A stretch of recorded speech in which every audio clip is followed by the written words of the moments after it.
चलिए दोस्तों, आज हम लोग बात करते हैं रसायन विज्ञान के एक और चैप्टर अगले चैप्टर की पृष्ठ रसायन, जिसमें हमने पिछले चैप्टर में जो है रासायनिक बलगत की पढ़ा था। आज हम लोग पढ़ेंगे पृष्ठ रसायन। तो देखिए, कुछ लोगों को लग रहा होगा कि पहले जो है रासायनिक बलगत की, फिर पृष्ठ रसायन। तो हमने जो है क्या किया है कि अपने यहाँ कोचिंग पे विलयन और वैद्युत रसायन को ख़त्म कर दिया। इस कारण से जो है इसको पहले पढ़ा रहे हैं, इसको विलयन और वैद्युत रसायन को इसके बाद आगे पढ़ा रहे हैं। तो देखिए, पृष्ठ रसायन की बात करते हैं, जिसको हम लोग कहते हैं सरफेस केमिस्ट्री। पृष्ठ रसायन क्या होता है?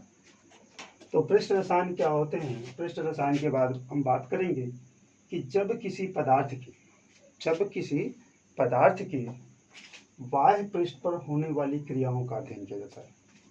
जब किसी पदार्थ के बाह्य पृष्ठ पर होने वाली क्रियाओं का अध्ययन किया जाता है तो उसे पृष्ठ रसायन कहा जाता है। जब किसी पदार्थ की बाह्य पृष्ठ पर, यानी कि जैसे क्या है, इसका चाक, ये मार्कर है हमारा, इसकी बाहरी सतह पर होने वाली जो क्रियाएं होती है उसका अध्ययन किया जाता है। यानी इसकी सतह पर होने वाली क्रियाओं का अध्ययन किया जाता है, पृष्ठ रसायन कहलाता है। पृष्ठ यानी कि सरफेस पे होने वाली क्रियाएं होती हैं। तो पृष्ठ रसायन के अंतर्गत जो है, उसके अंतर्गत पढ़ने के लिए हमको यहाँ पे 2 चैप्टर पढ़ना है। एक है कोलाइडी विलयन और दूसरा है उत्प्रेरण। तो पहले हम लोग बात करते हैं थोड़ा सा जनरल चीज़ें जो है पृष्ठ रसायन के बारे में, फिर कोलाइडी शुरू करेंगे। तो यहाँ पर हम लोग बात करते हैं पृष्ठ रसायन में कि सबसे पहले अधिशोषण क्या होता है। तो अधिशोषण की जो बात करते हैं, तो देखिए, अधिशोषण एब्जॉर्प्शन एक होता है, अधिशोषण दूसरा एब्जॉर्प्शन या अवशोषण, एब्जॉर्प्शन एडजॉर्प्शन। तो अधिशोषण की जो बात करें, अवशोषण की जो बात करते हैं सबसे पहले, तो वह प्रक्रम जिसमें किसी पदार्थ के कण किसी ठोस की पृष्ठ को भेद कर उस पदार्थ के स्थूल यानी कि आंतरिक भागों में प्रवेश कर जाते हैं तो उसे अवशोषण कहते हैं। वह प्रक्रम जिसमें पदार्थ के कण ठोस के पृष्ठ को भेद कर उसके आंतरिक भागों में प्रवेश कर जाते हैं तो उसे अवशोषण कहते हैं। जैसे हम चाक को लेते हैं, चाक को जल में जब डालते हैं तो जल के कण जो होते हैं चाक के अंदर आंतरिक भागों के अंदर प्रवेश कर जाते हैं, तो वो क्या हुआ? अवशोषण हुआ। या स्पंज है, स्पंज को जल में डालते हैं तो जल के कण स्पंज के आंतरिक भागों में प्रवेश कर जाता है, तो ये क्या है? अवशोषण। जैसे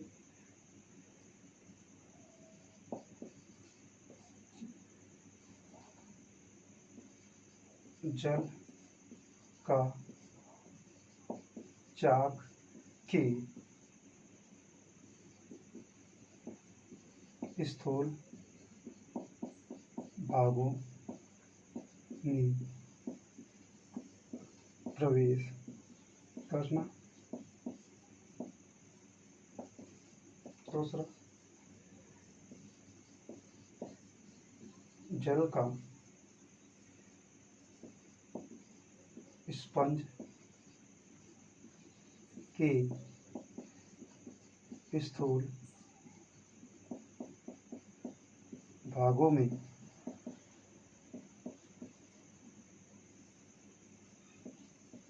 प्रवेश करना।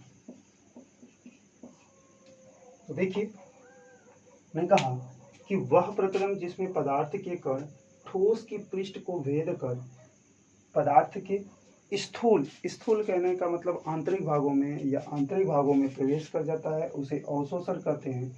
जैसे हमने चाक लिया, चाक को लेते हैं तो जल के कण चाक के अंदर प्रवेश कर जाते हैं। या कोई लकड़ी ले लें, लकड़ी को जल में डालते हैं तो जल के कण लकड़ी के अंदर प्रवेश कर जाते हैं, तो इस प्रक्रिया को अवशोषण कहते हैं। आगे देखते हैं, दूसरा जो है अधिशोषण, जिसको कहते हैं एडजॉर्प्शन। क्या कहते हैं? एडजॉर्प्शन। एडजॉर्प्शन क्या होता है कि अधिशोषण, कहने का तात्पर्य पूरी तरह से अवशोषित नहीं होगा। तो वह प्रक्रम जिसमें किसी गैस अथवा द्रव के कण। कहने का मतलब इसमें जो मुख्यतः अधिशोषित होने वाला जो पदार्थ होगा वो गैस अवस्था में होगा या द्रव अवस्था में। वह प्रक्रम जिसमें किसी गैस या द्रव के कण किसी पदार्थ, प्रायः ठोस, जो पदार्थ अधिशोषित करेगा वो पदार्थ क्या होगा, प्रायः ठोस होगा। जैसे ये मार्कर मान लीजिए। वह प्रक्रम जिसमें किसी गैस या द्रव के कण किसी पदार्थ या प्रायः ठोस के बाह्य पृष्ठ से जुड़ जाते हैं। वह प्रक्रम जिसमें किसी गैस या द्रव के कण किसी पदार्थ, अर्थात प्रायः जो है ठोस पदार्थ होगा, किसी पदार्थ के बाह्य पृष्ठ से जुड़ जाते हैं, अधिशोषण कहलाता है। जैसे ये डस्टर है, डस्टर के जो बाह्य पृष्ठ से इसको जुड़ जाए, अगर इसी पर हम चाक लगा दें, मिट्टी लग जाए तो इसकी सतह पर लगेगा, या यही चाक गिर जाए नीचे तो इसकी सतह पर मिट्टी के कण लग जाएंगे। मिट्टी के जो कण होंगे इसके बाहरी पृष्ठ पर ही जुड़ा रहेगा, लेकिन आंतरिक भाग में प्रवेश नहीं करेगा। तो इस प्रक्रिया, जो ये बाह्य सतह पर जुड़ने की जो प्रक्रिया होती है, उसी को अधिशोषण कहते हैं। और जो पदार्थ पृष्ठ की पर अधिशोषित होता है, यानी कि जो पदार्थ, मिट्टी का कण इसकी सतह पर अधिशोषित होता है, तो जो पदार्थ अधिशोषित होता है, जो पदार्थ पृष्ठ पर अधिशोषित होता है उसे अधिशोष से कहते हैं। यानी मिट्टी का कण मार्कर की सतह पर लगा तो मिट्टी का कण अधिशोष से हुआ। और जिस पदार्थ के पृष्ठ पर अधिशोषित होता है, जिस पदार्थ के पृष्ठ पर अधिशोषित होता है उसे अधिशोषक कहते हैं। जैसे ये जो हमारा मार्कर है, मार्कर की सतह पर चाक जो है या मिट्टी का कण अधिशोषित हुआ, तो मार्कर हमारा क्या हुआ, अधिशोषक, और मिट्टी का कण क्या हुआ, अधिशोषक। या हम कह सकते हैं कि जैसे ये बोर्ड है, अब बोर्ड पे हमने मार्कर से लिखा, तो ये जो स्याही है मार्कर का, वो बोर्ड के आंतरिक भागों में नहीं प्रवेश किया, बल्कि ऊपरी सतह से ही जुड़ा। तो ये एक प्रकार का क्या हो गया, अधिशोषण हुआ। तो मार्कर हमारा क्या हो गया, यानी कि स्याही जो हो जाएगा,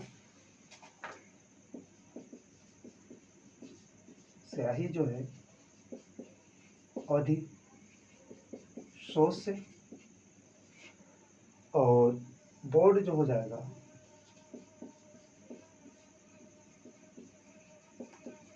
अधिशोषक।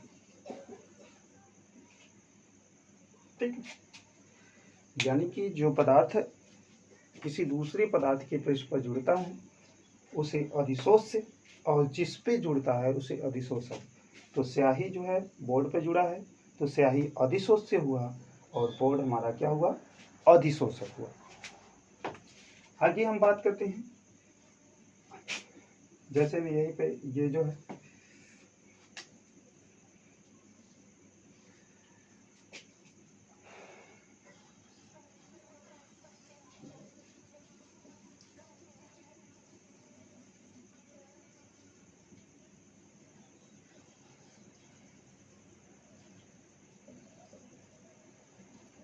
स्याही अधिशोष से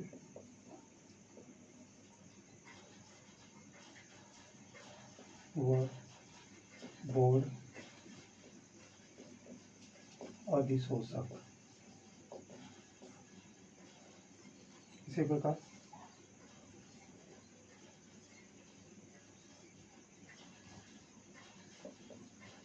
मार्कर की सतह पर मिट्टी का जुड़ना, या बोर्ड की सतह पर स्याही का जुड़ना। चलिए आगे देखते हैं। अब हम बात करेंगे अधिशोषण के प्रकार की।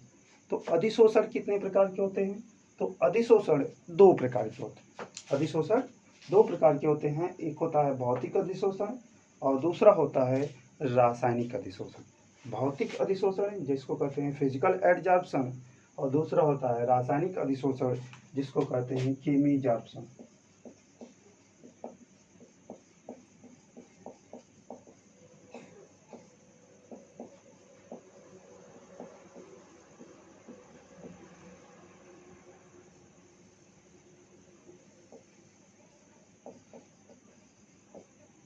हम बात करेंगे भौतिक अधिशोषण का। तो भौतिक अधिशोषण जैसा कि नाम है भौतिक क्रिया हो और रासायनिक का नाम है रासायनिक क्रिया हो, तो वह अधिशोषण या भौतिक अधिशोषण में अधिशोष्य यानी कि जो अधिशोषित होता है पृष्ठ पर, भौतिक अधिशोषण में अधिशोष्य और अधिशोषक के मध्य, भौतिक अधिशोषण में अधिशोष्य और अधिशोषक के मध्य वांडर वाल परस्पर क्रियाएं होती हैं। वांडर वाल क्या होता है? एक दुर्बल आकर्षण बल होता है जो परस्पर एक दूसरे के अणुओं के या कणों के एक दूसरे के संपर्क में आने पर आंशिक रूप से लगने वाला एक प्रकार का बल होता है, क्योंकि इनके बीच कोई रासायनिक बंध नहीं बनते, यानी कि इनके बीच इलेक्ट्रॉनों के साझेदारी से नहीं बंध बनता, इसलिए ये कोई रासायनिक बंध नहीं बनता। रासायनिक बंध इलेक्ट्रॉनों के साझेदारी से होते हैं। तो भौतिक अधिशोषण में अधिशोष्य और अधिशोषक के मध्य वांडर वाल परस्पर क्रियाएं होती हैं, जो कि एक दुर्बल आकर्षण बल होता है, क्योंकि इनके बीच कोई रासायनिक बंध नहीं बनते। भौतिक अधिशोषण जो होता है दुर्बल वांडर वाल आकर्षण बल कार्य करता है और इसके बीच कोई रासायनिक बंध नहीं बनते। दूसरा है रासायनिक अधिशोषण, केमिकल ऑप्शन। रासायनिक अधिशोषण क्या होता है?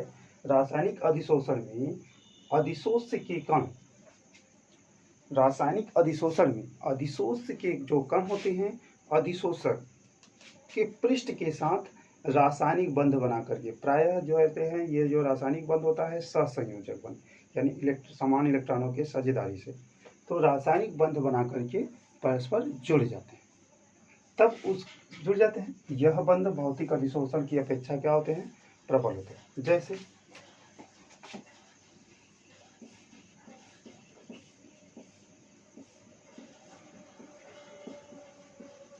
निकिल की पृष्ठ पर ऑक्सीजन व हाइड्रोजन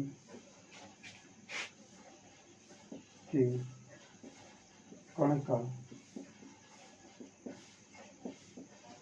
अधिशोषण, इसी तरह से इसमें ही जाएगा।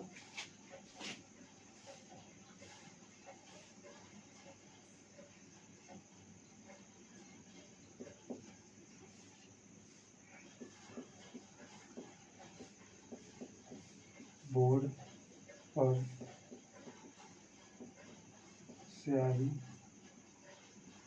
का अधिशोषण। ठीक, तो ये चीजें था। फिर से एक बार देख लीजिएगा कि पृष्ठ रसायन क्या होते हैं। जब किसी पदार्थ के बाह्य पृष्ठ पर होने वाली क्रियाओं का अध्ययन किया जाता है तो उसे पृष्ठ रसायन कहते हैं। जब किसी पदार्थ के बाह्य पृष्ठ यानी बाहरी सतह पर होने वाली प्रतिक्रिया क्रिया का अध्ययन किया जाता है तो उसे पृष्ठ रसायन कहते हैं। अवशोषण, पृष्ठ रसायन के जो होती हैं जो क्रियाएं होती हैं दो तरह से होती हैं, एक होता है अवशोषण, दूसरा होता है अधिशोषण। अवशोषण जिसको एब्जॉर्प्शन कहते हैं, तो वह प्रक्रम जिसमें पदार्थ के कण ठोस के पृष्ठ को भेद कर, इसकी सतह को भेद करके इसके अंदर प्रवेश करेगा, भेद कर पदार्थ के स्थूल भागों या आंतरिक भागों में प्रवेश कर जाते हैं, तो उसे अवशोषण कहते हैं या अवशोषण कहलाता है। जैसे जल का चाक के स्थूल भागों में प्रवेश कर जाना, चाक के अंदर जो है जल प्रवेश कर जाता है तो उसके आंतरिक भागों में चला जाता है, तो यह क्रिया क्या हो गई? अवशोषण हो गई। इसी तरह से जल का स्पंज के स्थूल भागों में चला जाना, स्पंज जो शीट की गद्दी होती है इसमें जल में डालेंगे तो जल के कण स्पंज के अंदर प्रवेश कर जाते हैं। इसी प्रकार से अवशोषण की बात, अधिशोषण की बात करते हैं, एडजॉर्प्शन। तो एडजॉर्प्शन क्या होता है कि वह प्रक्रम जिसमें किसी गैस अथवा द्रव के कण किसी पदार्थ, जो पदार्थ ये होगा प्रायः ठोस होगा, जैसे बोर्ड है ये भी ठोस है, मार्कर है ये भी ठोस है, ठोस पदार्थ के बाह्य पृष्ठ से जुड़ जाते हैं अधिशोषण करते हैं, यानी इसके स्थूल भागों में न प्रवेश करके इसकी बाहरी सतह पर ही केवल जुड़ा रह जाए तो उस प्रक्रिया को अधिशोषण कहते हैं या अधिशोषण कहलाता है। अधिशोषण में जो अधिशोषित होता है और जो अधिशोषित करता है ये दो प्रकार के पदार्थ होते हैं। जैसे विलयन में जो है विलेय और विलायक होते हैं, इसी प्रकार से इसमें तो जो पदार्थ पृष्ठ पर अधिशोषित होता है उसे अधिशोषित, यानी कि जो पदार्थ सतह पर ठोस की सतह पर जुड़ता है उसे अधिशोषित। जैसे बोर्ड की सतह पर स्याही जुड़ा है तो स्याही अधिशोषित। और जिस पदार्थ के पृष्ठ पर अधिशोषित होता है, जिस पदार्थ यानी बोर्ड पर अधिशोषित हो रहा है तो जिस पदार्थ की सतह पर अधिशोषित होता है उसे अधिशोषक कहते हैं। जैसे बोर्ड हमारा क्या होगा, अधिशोषक। तो आप लिखे स्याही अधिशोष्य व बोर्ड अधिशोषक। मार्कर की सतह पर मिट्टी का जुड़ना, यानी कि मार्कर की सतह पर जब मिट्टी जुड़ेगा तो मिट्टी हमारा क्या हो जाएगा, अधिशोष्य। मार्कर क्या हो जाएगा, अधिशोषण। इसी प्रकार से बहुत सारी चीजें हो जाएंगी। अधिशोषण के प्रकार, तो अधिशोषण जो होते हैं दो प्रकार के होते हैं।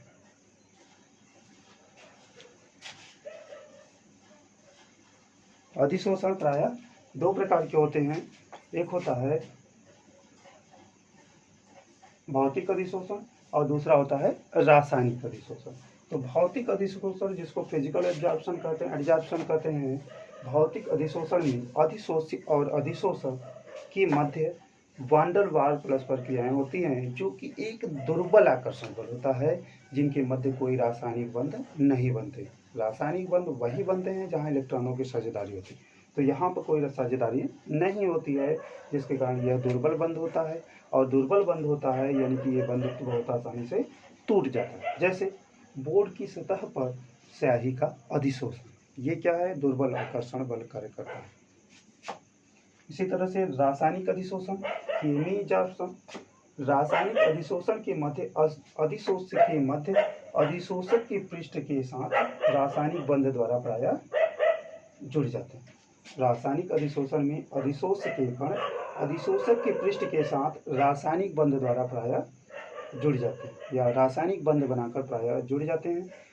यह बंध भौतिक अधिशोषण की अपेक्षा अधिक प्रबल होता है क्योंकि इनमें इलेक्ट्रॉनिक साझेदारी होता है तो इनके बीच रासायनिक बंध बने होते हैं। तो रासायनिक अधिशोषण जो होते हैं प्रबल बंध होते हैं, जल्दी टूटते नहीं।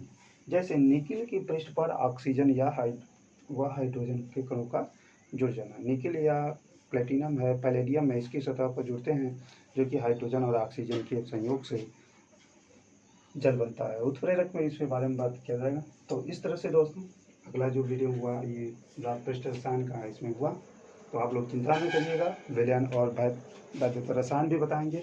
हमारा कारण ये था कि जो बच्चे जो पढ़ चुके थे वो कुछ क्लेम किए कि सर इस चैप्टरों को ना पढ़ा करके थोड़ा आगे पढ़ाइए, उसको बाद में पढ़ाइए।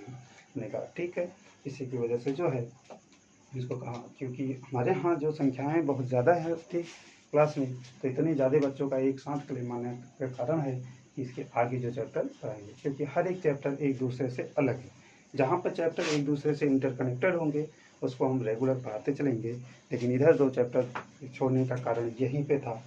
तो दोस्तों इसको जो भी है स्क्रीनशॉट लेना है तो स्क्रीनशॉट ले लीजिए एक में, और इसके जो है आप लोग रेगुलर पढ़ते चलिए और नोट्स बनाते चलिए। और अगर पसंद आता है तो अपने दोस्तों को भी शेयर करें जिससे ये लॉकडाउन में अपना पढ़ते रहें और नोट्स बनाते रहें, क्योंकि जान रहे हैं कि जो सत्र होगा वो अब लगभग मान के चलिए कि जुलाई से पहले तो स्टार्ट होगा नहीं, मे भी हो सकता है और आगे जाए, लेकिन जो एग्ज़ाम होगा लास्ट में वो हमारा फरवरी में ही होगा हर वर्ष की भांति। तो हमारा जो है नुकसान ना हो, सिलेबस पूरा रहे, इसके लिए आप लोग कोशिश यही करिए कि अपने दोस्तों को भी बताएं जिससे वो पढ़ते रहें।